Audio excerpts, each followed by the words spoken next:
Okay, well, welcome everyone to our Cohort 2 meeting. We have a fairly packed agenda, but I wanted to take a moment and welcome you all. I am sure you are taking time out of your busy week, preparing and getting everything ready, and probably you are all hit the ground running with the preschool, early childhood special education. I wanted to take just a minute, and if you could just share with us through using either your reactions or an emoji on the Zoom, how your back to school has been. So if you click on the little heart at the bottom of your Zoom screen, and you can either use an effect or a reaction, share with everyone how it's going. I know, is there a crazy one? I don't know. I was looking at them. I think there's quite a few that you can choose.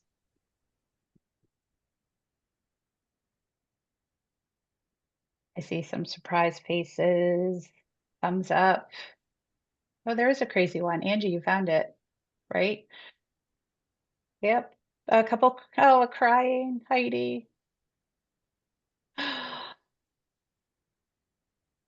But in all seriousness, we all want to just share that we understand that this is a very busy time of year and you are adding additional pieces to getting ready for school and getting ready to support children. And we want to thank you for that. Is there anyone that would like to share any great stories about their return to school or starting the work with our preschoolers in their school? Does anybody want to share anything?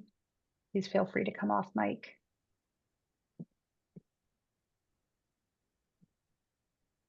Laura, thank you.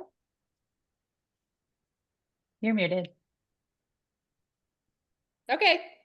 I know I sent you an email just to update, but as far as Auburn, we have hit the ground running. We did a ton of legwork this summer, knowing our August 27th was going to be our target date. And at this time, knock on wood, we have absolutely no students who have unmet need. We have about 45 that have IEPs, and we have another 17 in referral right now. So the only glitch we've had, really, again, knock on wood, has been the transportation. And that's really just CDS, what CDS was offering versus, what we're obligated to do. We have the providers, it's just ironing out those things that come up now. But so big celebration for Auburn. I'm so proud of my team. I have a huge provider team, and we meet a couple times a week just to make sure we're all on the same page. But I would say we are definitely celebrating. I have a presentation to the school board next week, so. Oh, good luck with that. Let us know how that goes. Great. Thank you, Laura, for sharing.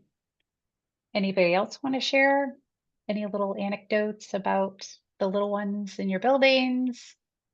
Ellen, I know you have 2 brand new preschools. Do you have anything to share? Sorry. Well, we have 2 brand new preschools with or pre-Ks with brand new teachers. I think that it's just an adjustment having that youngest group joining us for everyone. But all in all, we're doing great.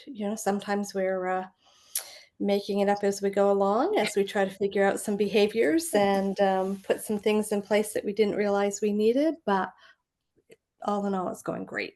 We're happy to have them. We know on the other end, it's going to be all positives. Thank you. Thanks for letting me pick on you. I should have let you know. Mm-hmm. I wouldn't mind sharing something. Oh, Lisa, thank you. So we've started off with a bang. We have We have most of our kiddos registered with us. That was a little confusing because some of them were off-site and parents weren't sure of that. But we've met most families, so we're excited about that. You know, I have one family that is supposed to receive services, and I've not been able to get in touch with them. I've tried email, I've tried phone, we've tried mail. So what do you do at that point? You know, when they're not in your building and they're not returning calls or answering the phone or. That is a great question. I just want to ask, have you reached out to Amy, to your CDS site to see if they have any other further information on this family? I'm trying to remember if I did because I Okay. bounced in and out. I'm not sure if I spoke to Amy. I did reach out to the previous case manager and ask, you know, what the history was, but obviously this parent came in for an evaluation at some point. So, you know, I don't know if they're still living in our catchment area or, you know, I think I didn't get a lot of information on how to find these folks. Lisa, send me the name and I'll look and see what I can find out. This is Okay. Amy. Yep. I'll look and see what I can find out and then I'll touch base with you. Okay, thank Yeah, you. we had a similar situation. So we did a home visit, and we found out they had moved.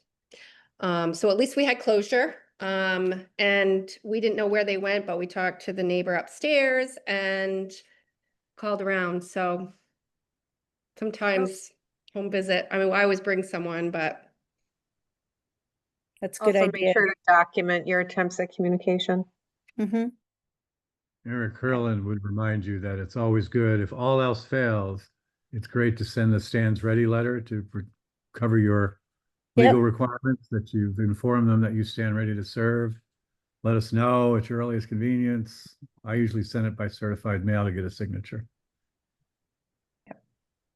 Not unusual for the first few weeks of school for children to show up in other areas. So Amy can check as well internally within our CDS system if for some reason they've shown up somewhere else. Okay, thank you.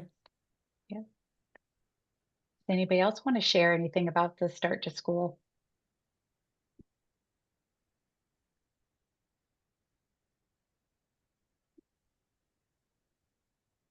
Okay, well, I am going to transition into what I did for the last few days is every time somebody emailed me with a question, I wrote it down and also wrote down kind of the answer that I provided.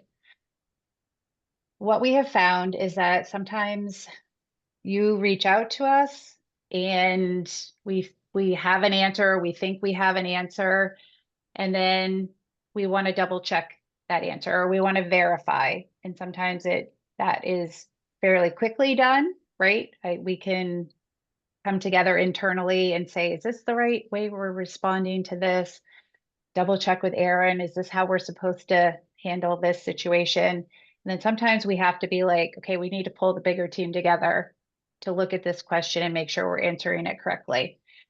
And sometimes it includes many of the people that are here today, our data team, our fiscal team, our distinguished educators, CDS staff. So what I've done is kind of pull together, and I thought it would be nice that I share kind of the questions that have come up and then the answers that we've provided.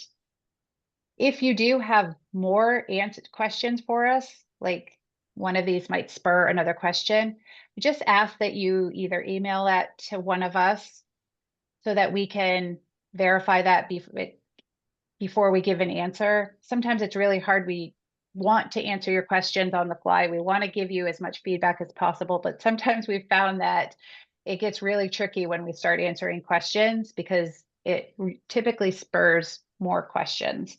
And Jackie, Trisha, and Jen, can you throw your email and my email in the chat so you all know who you can reach out to contact?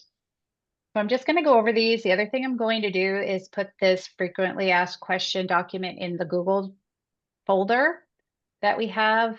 I will make sure, Jen, that we can send that Google folder link out again for all of you. If you don't have access to that, that's a great resource folder for you. Okay, so the first question was, when do we register students? So as you heard Lisa say, we've been kind of scurrying around trying to make sure we register students. So you should at this point have registered the students so that they go through the registration process in your district, and they are, so when you do your October 1st child count, they're there, as well as the October 1st count that you will do individually with our team. And we're going to talk about that at the next Cohort 2 meeting. You will get some PD on our child count process because you'll be coming right up in October. You'll be doing that. So for all of the students that have transitioned to your school district from CDS, you need to register them in your district. The next time that you might register a student is once you've gone through Child Find with them, and the eligibility, or when the IEP starts, that is the day that you would register them in your district as well.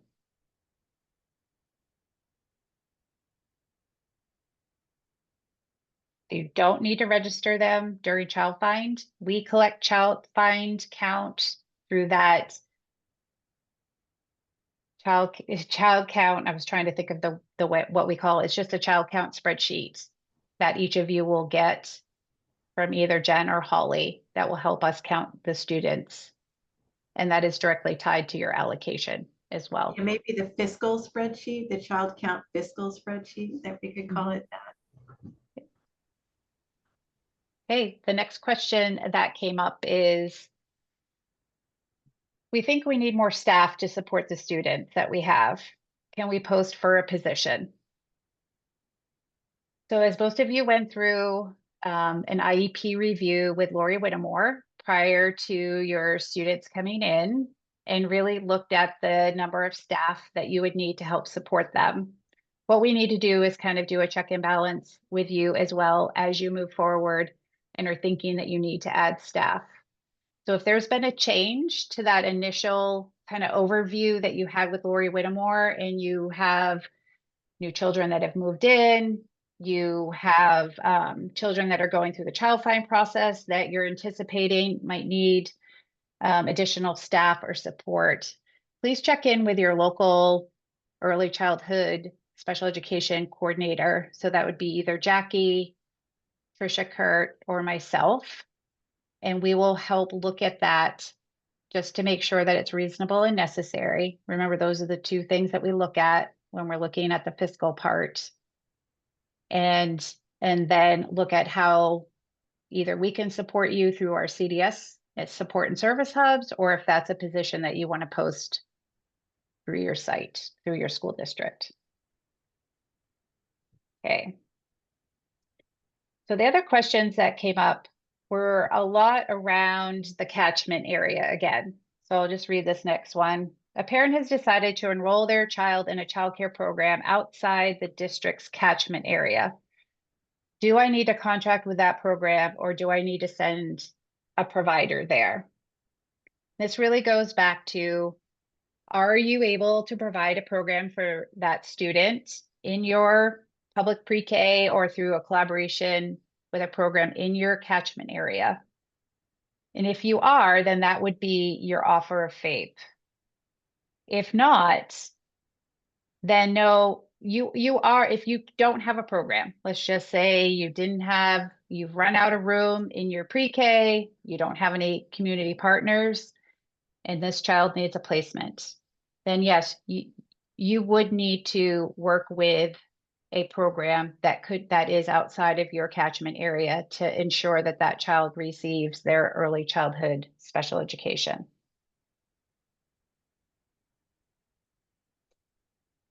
Okay, I'll go on to another question.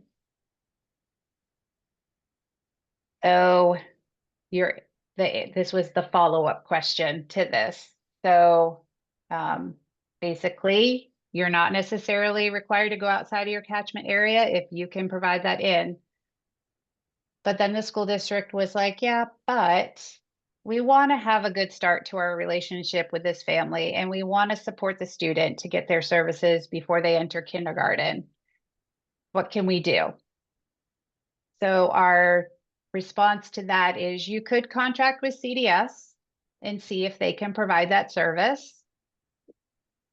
You could offer the student access to services in your school district.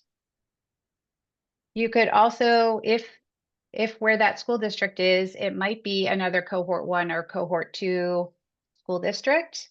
And you could see if they're providing services either in that community program that you can contract with them, or that also can be facilitated through a superintendent's agreement.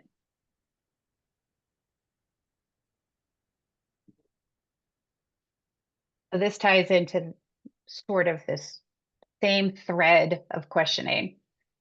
We have a student attending another cohort 2 school district, SAU, and the parent made a referral. Do we have to complete child find, or does the district where they are attending complete child find? So the answer to this is you are still responsible for child find for the children that live in your catchment area. But this can happen multiple different ways once again. You could invite the parents to come into your school to complete the evaluations. You could contract with CDS to complete the evaluations, or you could even contract with that cohort 2, that other school district that's in a cohort 1 or 2, doesn't have to be specifically 2, to complete the evaluations. So there's multiple ways that you can facilitate child find for when students are not necessarily attending a preschool in your catchment area.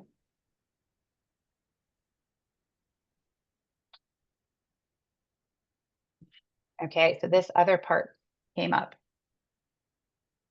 Okay, so we have worked out a plan to support the student outside the catchment area.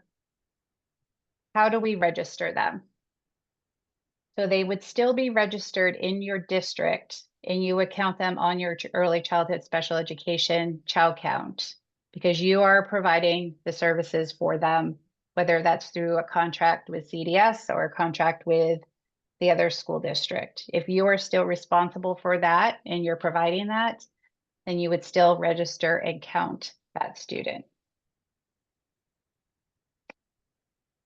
And the last question that we have that we've kept track of for the last 2 days is, are we required to reimburse a parent for mileage for the days that their child is receiving speech therapy, their childcare? And this is one of those questions that I had to circle back and reach out to our fiscal team to see how we would handle this. And the answer to this is no, you do not need to reimburse a parent for mileage if there are no extra miles being driven to access that service.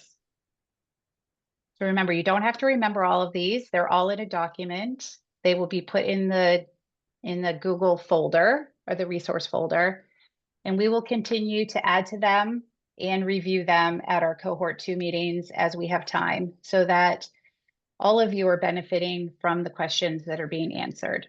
And once again, if you continue to have questions, we are here to help you. And please feel free to email us those questions and we will get back to you on our answers. Dan, I'm going to turn it over to you now to review the CDS Support and Service Hub referral process. Thank you, Sandy. I know I have 5 minutes. I think I did this to you folks last time too, but I'm obviously not going to take 5 minutes because it's just got a couple of quick points to make here.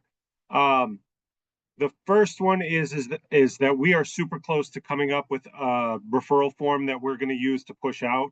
I just need to pass it through my internal team, and I'm meeting with them tomorrow. So when we finalize our referral form, I'll pass it off to Sandy and her team, and maybe Sandy put it in that resource folder and we push it out so that you have access to the referral form that you would use to send to your Service and Support Hub CDS site. So that should be coming by the end of the week, hopefully.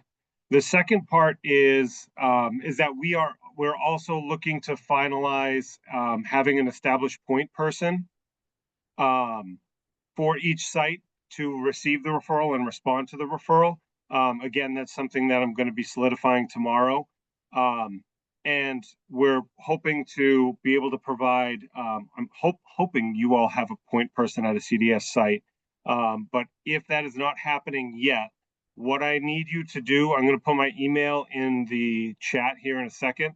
If you have been attempting to reach out to a CDS site regarding a Service and Support Hub service and you have not heard back, I need you to email me and I'll take care of it tomorrow. Because I want to make sure that we're establishing that line of communication, especially, starting off, but also as children are being referred throughout the year. So I want to make sure that we establish what those services are and who those people are and the documents that'll be going back and forth. I see a couple. There's a question. Angela wanted to know if it's okay if we use the CDS referral form linked online. Is that, I think that might be for Child Find, correct? Yeah, that's for Child Find. This is a separate document that's going to identify the child's name, what the SAU is, what the service is, what the frequency is, what the start date is, basically all the things that when CDS receives it, we're going to be able to look at our own internal capacity and give you a response of, yes, we can do this. This is when the start date's going to be. And that document, again, hopefully it's going to be in your hands by the end of this week. And Dan, is that filled out per child? It is going to be filled out per child, per service. Okay. Because we are going to be sending it out to, if there's 3 different services on one, we don't need to be sending it out to everybody in our staff. So each child should have a referral for each service. So if they have speech, OT, and SDI, then we should be getting 3 referrals for each of those services. Okay. And then there's another question in the chat. Can you clarify the services that are offered at the hubs? We do have a list, but do you have kind of like a list that you could run through? Yeah, so I know that everybody has a copy of the rate sheet. So those are the services that that were a part of the MOU discussions. But at this point, I believe that all the MOU meetings have happened. So we have a list of what specific services your district is going to need.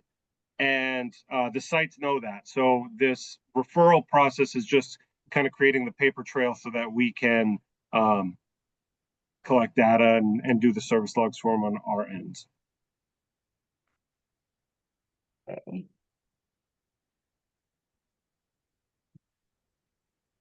Holly, you're like Johnny on the spot. She threw the rate sheet in the chat. And then Lisa, that is a great point. Aaron, I'm not sure if you read that. On the IEP form, section 8 LRE start statement is listed as CDS, even though CDS is not involved. Will that be changing? I think it does have CDS specific language on the LRE part. Of the current IEP? Yeah, let me, one moment. Let me get back to you. Yeah, it says for children ages 3 to 5 only, and then in parentheses it says CDS. Yes, that will be changing. It's not changed yet, so just use the current form. And we'll be changing it. Good catch, Lisa. Thank you.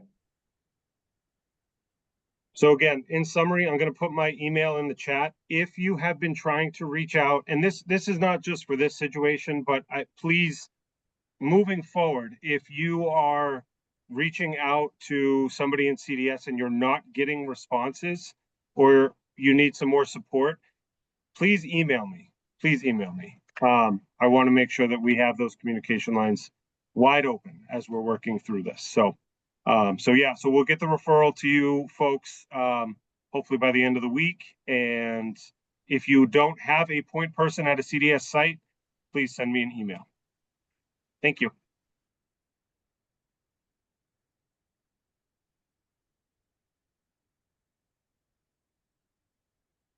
Okay, so Lisa, I'm going to capture that question and get back to you individually. Okay, and then we'll add it to the sheet, but thank you. I would like to turn it over now to our team that has prepared some professional development for you today on Child Find and how that looks different for this age group. So Susie Perry, sharing your screen.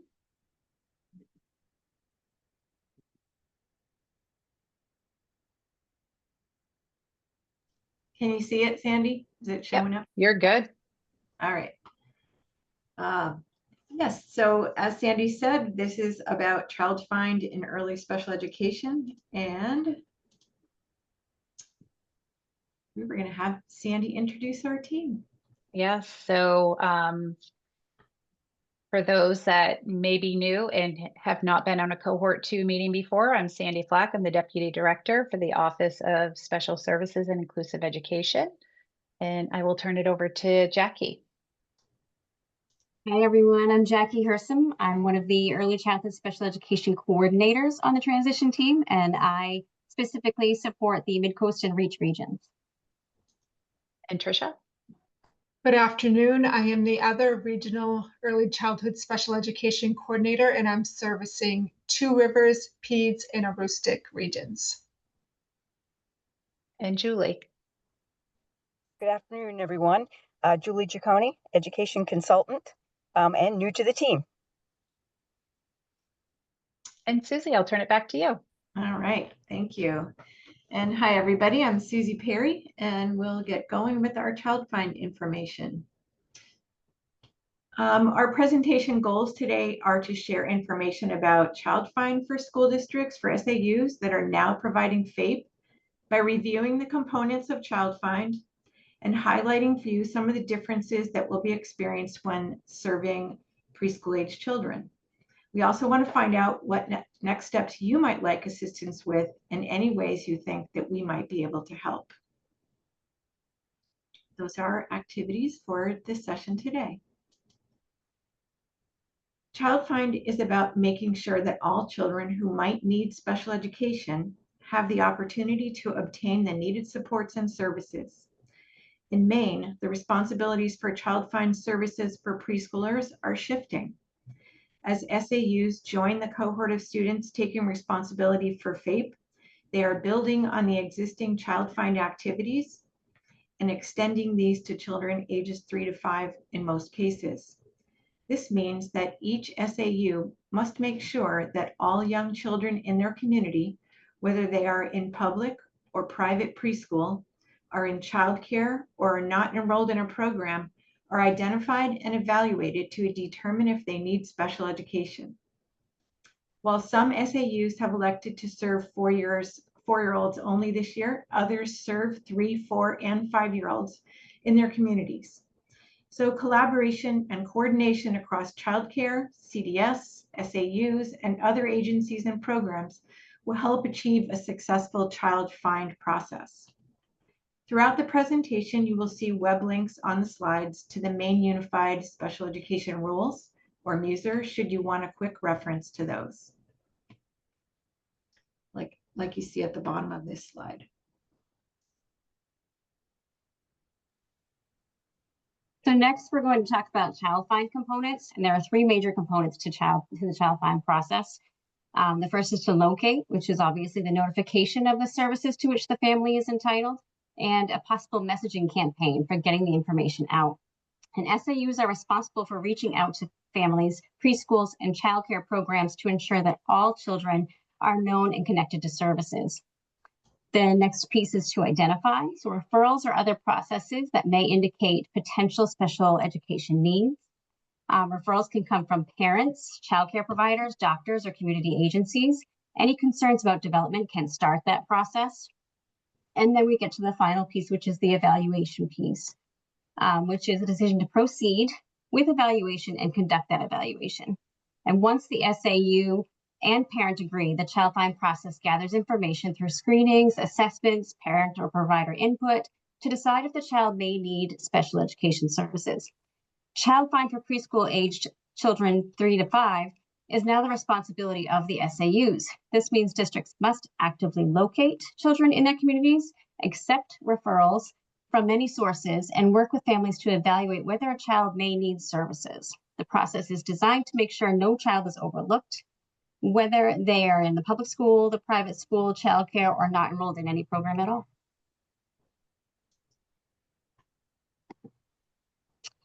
So now we'll kind of go a little more in depth with these. With each piece, we're going to start with locate. So we'll talk about the who, the how, and the where, and who is providing families in your catchment area with information.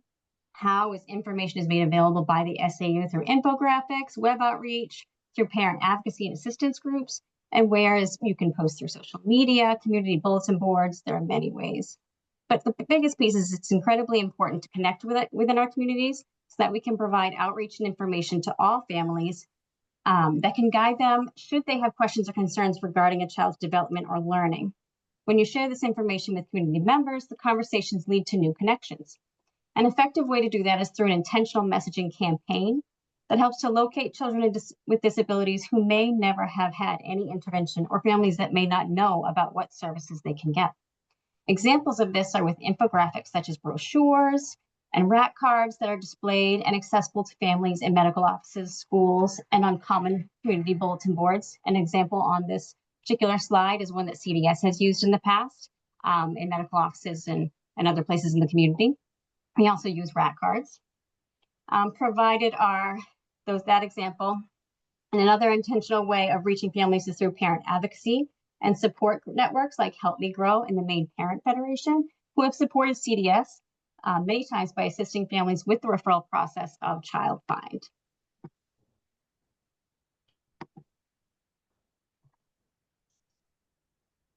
And I'm going to pass it to Julie. So next in the process is to identify. So you've done your messaging campaign. You've gotten the information out throughout the community that screenings are available and that these services are available. So a referral is a documented notification of a concern.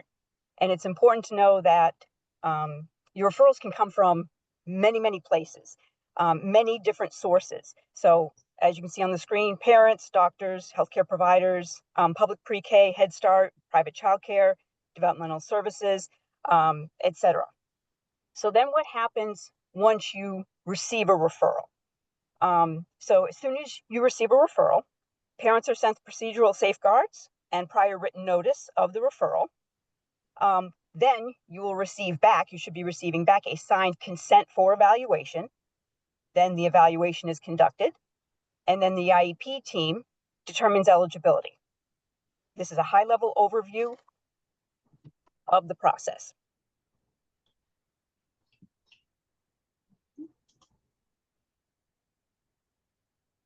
So connecting this to what was actually discussed earlier is documentation. Really, really important to document this process. It looks a little different for 3 to 5-year-olds than it does for school-age documentation. School-age documentation typically comes from within the district, comes from within the school. It can be in the CUE, it can be from previous intervention, it can be from academic performance, it can be from a variety of things, but it often comes and is generated from within the school. Whereas, mentioned before, for 3 to 5-year-olds, you can receive referrals through outside sources. So it's really important to document. And documentation from SAU to SAU may look different depending on what you set up for your process and what you have for resources.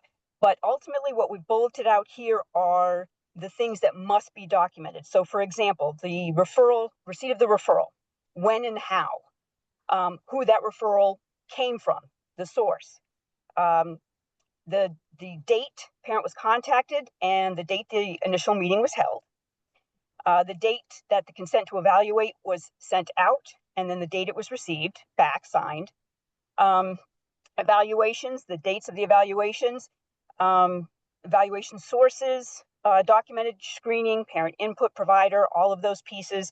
Again, very similar. That's very similar to what we do with K to 12. And then document the eligibility, IEP meeting, and outcomes from that. So again, documentation may look very different. I know in Connecticut, we had documentation on a notepad to an Excel to an actual data system. So from SAU to SAU, it's really important to make sure that you've got the process and procedures in place for documentation.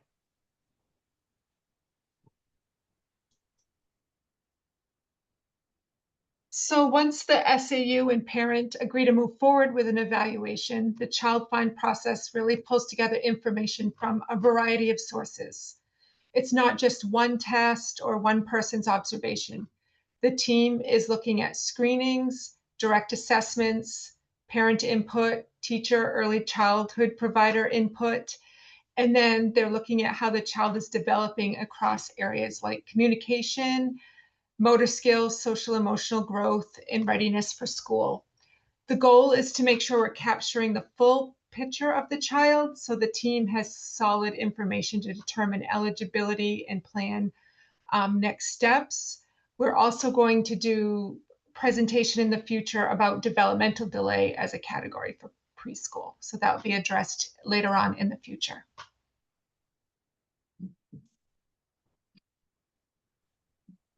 And we're going to kind of compare the child find timelines for K to 12 and for ages 3 to 5, because we find that one of the shifts you'll encounter when you start to prepare for this group of 3 to 5 year olds are the differences that are kind of minor for the child find activities in MUSER or Chapter 101 Maine regulations. So here we have a comparison visual, and at the top you have the K to 12 timelines, and at the bottom you have the 3 to 5.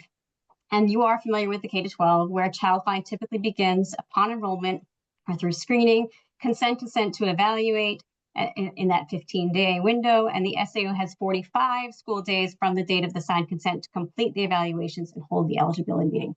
However, for our preschool ages 3 to 5, there are some small changes. For children ages 3 to 5, child find can begin with notices from early interventions and other sources, and are an ongoing process throughout the year. Upon receiving the referral, there is still that 15-day window. And then once you have signed consent, the timeline is actually 60 calendar days to complete the evaluation and hold the eligibility meeting.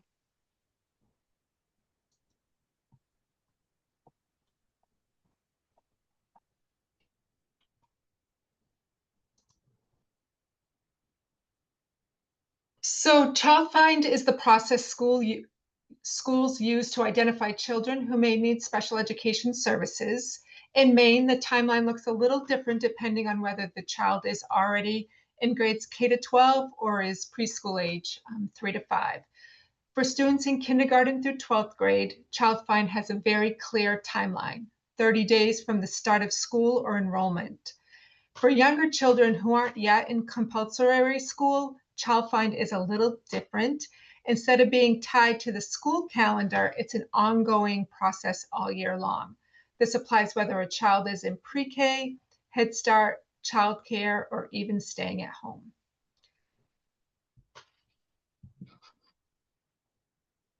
And next slide, Susie. So this is just a visual as we wrap up. This visual really captures the child find process from start to finish. So first, we locate children who may need services through community outreach, messaging, and parent concerns. Next, we identify. This means receiving referrals, gathering information, and working with families and providers to decide whether an evaluation is needed. And finally, we evaluate, getting parent consent, conducting assessments, and determining eligibility. The key takeaway here is that child find is a continuous year-round process. It's about making sure no child falls through the cracks, whether they're in a school, childcare program, or even at home. Schools and families need to work together at every step to ensure children get the support that they need. All right, thanks, Trish. We hope that this presentation has inspired some thoughts and perhaps some questions. If so, we'd like to find out what would be most helpful to you in the future. And so we're going to share a Zoom poll that asks some questions about your future needs related to child finds. So Jen, if you will start the Zoom poll, and if you select your answers, it can help us plan those future supports. So it should be popping up on your screen. And I do have, let me maybe, as those are coming up, I do have a page here about the resources and the references, including the Google Drive folder that we've talked about a couple of times, the administrative code from which much of the information today was pulled, and some nice to have tools around Child Find self-assessment that are National Technical Assistance Center tools. And as we finish up here, we want to remind you that if you do have a question, Jen Hopkins is a great person to contact, and she can help forward those questions and calls and requests for support to the appropriate person. So let's see, Jen, think we can start that. Do I need to stop sharing in order for you to start the survey? The poll happened at the beginning of the call, Susie. And so we can't start it again? I don't know. We might be able to start again. I'm not sure. I'll end it and restart it. Awesome. Maybe. And I can There we go. stop sharing. How do I do that?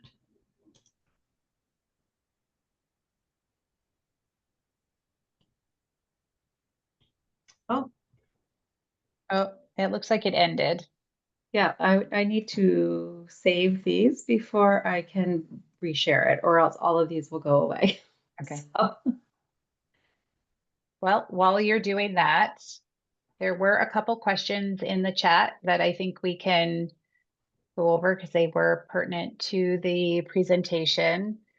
So Sarah asked if, do you have to hold a step one initial referral meeting, or can you call the parent and document in a written notice that the parent agrees to evaluations and provide consent?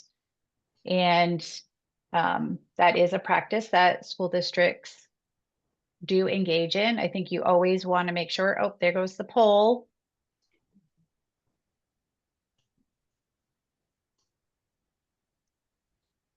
I would say the step one meeting is best practice, not required.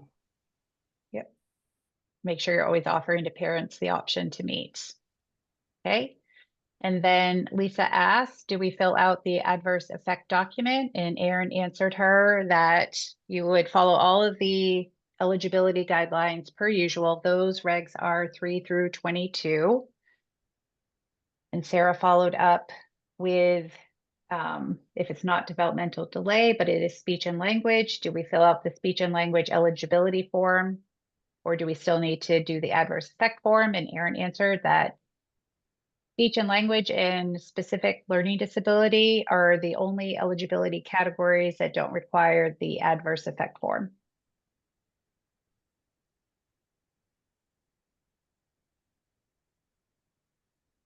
Okay.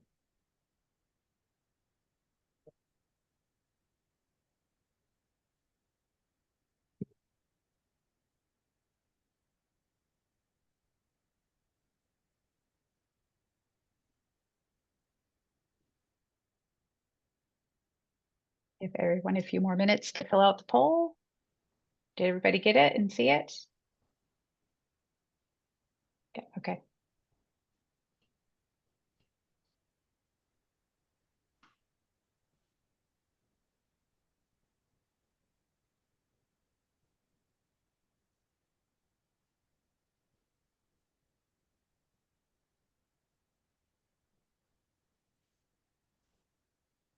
Okay.